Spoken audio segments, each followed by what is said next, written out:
Alam niyo ho, I will just have to correct my colleague. Hindi pa po ako senador, Your Honor. Ako po ay isang mambabatas, ako po ay isang representative, hindi pa po ako senador. Do, tumatakbo po ako senador, nais ko lamang po linawin na ako po ay isang congressman. Correct. Ako po ay member ng ACT-CIS party list at hindi po ako senador. Baka ang inyo po ibig sabihin yung aking po nakatatandang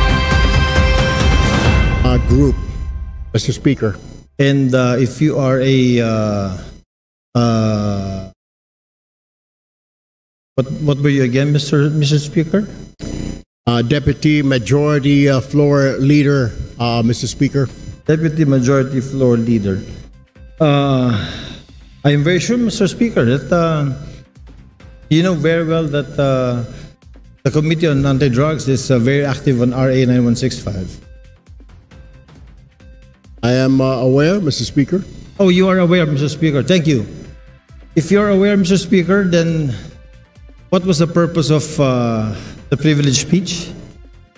I don't know if my distinguished colleague was present when I was mentioning an amendment on Section 21 of RA 9165, particularly exempting the media from being signatories in drug-related operations, particularly on confiscated items, Mr. Speaker.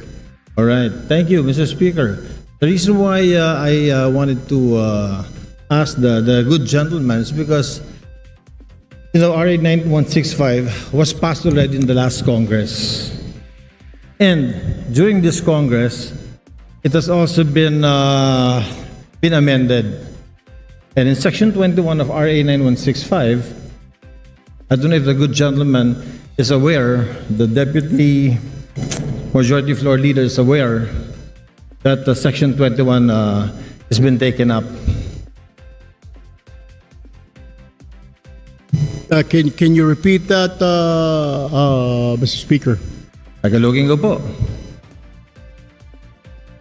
Aware po ba tayo na yung Section 21 po, ito po ay tinitake up po dun sa amendments natin sa RA 9165 in the committee. Kaya nga po, Mr. Speaker, kailangan natin balikan at bilis-bilisan po ang problema po natin sa Kongreso.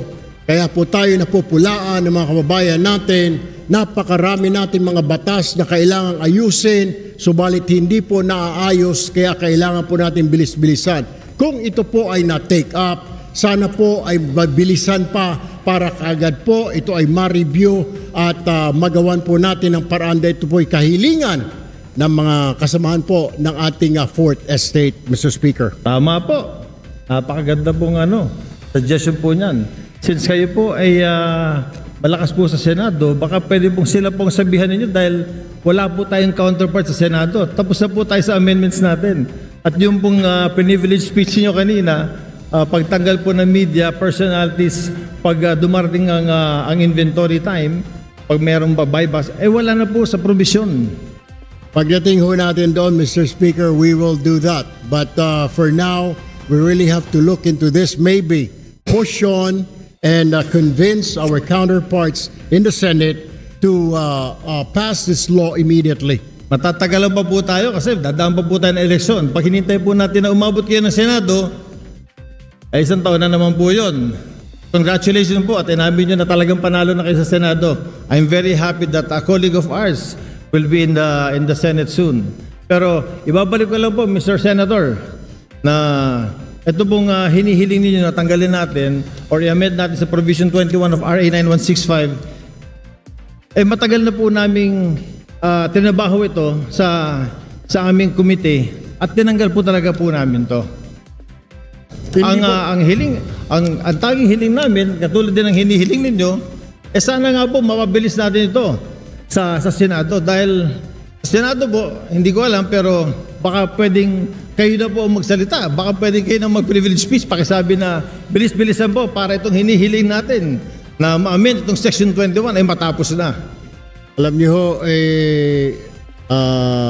I will just have to correct my colleague. Hindi pa po ako senador, Your Honor. Ako po ay isang mambabatas, ako po ay isang representative, Hindi pa po ako senador. Tumatakbo po ako senador.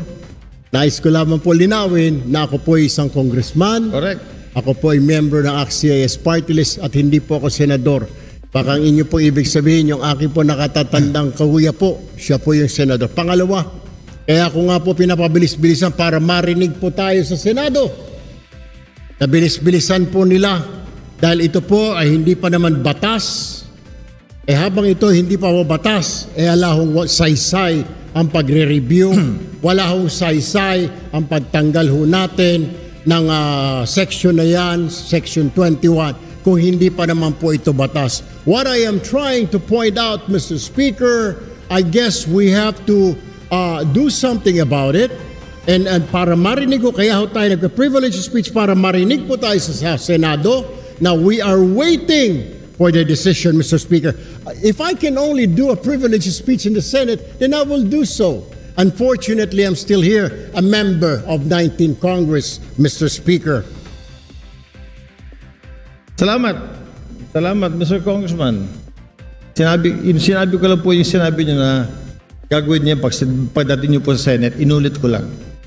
But Mr. Congressman, we do something about it. We have done something about it. In the committee level, ito pong Section 21 na hinihiling ninyo ay wala na po. Alam niyo ho, Mr. Speaker, ito po ay nasa committee level at tulad po na sinasabi ko, kaya ko nga po I am pushing for it. Bilis-bilisan po natin. Marami po tayo mga batas na pending po ngayon. Hindi lang po itong 9165. Marami pong kailangang revisahin, reviewin. Ang kailangan lang po natin ay bilisan po dahil ang taong bayan ay nag-aantay po. At hindi po tayong ika nga ay pwedeng manahimik o kaya mag-relax dahil po nakatingin po sa atin ang ating mga kababayan at gusto po nila na bilisan ang pagpasa, pag-review, whatever, ang ng mga batas po natin, Mr. Speaker.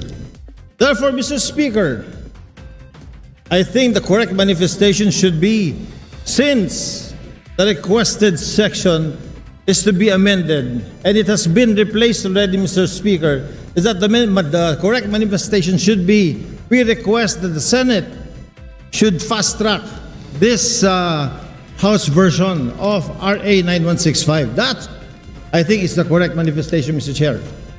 I will take that, Mr. Speaker, but what I am saying is that the reason why I stood up today to remind not only our members here, but also our counterpart in the Senate, because I am sure they're also reviewing what we're doing here and watching us to fast track. Kung meron man, kung nandyan na po sa kanilang mga kamay, na bilisan, because we cannot dictate them. We can only suggest, Mr. Speaker. We can only tell them and inform the public that we already did this. Tama po ang ating kasamahan na sinasabi niya pong ni-review na po yan, inalista po yan para malaman po ng taong bayan na wala na po yan, wala na sa kamay natin yan po ay nasa kamay na ng Senado para bilis-bilisan po nila.